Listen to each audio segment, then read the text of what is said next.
Isso, vai do Santos, muito bem. Alexandre Galo foi treinador das categorias de base da seleção. Acho que tá fechado.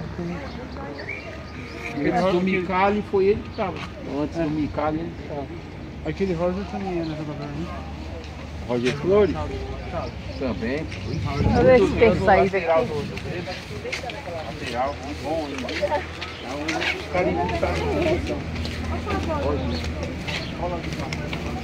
Esse Flores eu lembro. Ele é do time clássico. É lindo. Jogava assim, que eles vendendo agora. Isso. Pegava a bola, ele tocava lá. Igual o nosso Borja atual. Nós tenta, a gente tem gratuito fazer isso. Tenta correr, mas ele tem que correr no corpo. Nossa, ele foi eu que corre. Não o time, no outro time ele corria igual o outro. Só que a diferença é que ele estava na frente da área e não podia bola. Não tinha de voltar. Igual o Roger Guedes da vida, né? Virar lateral, de repente.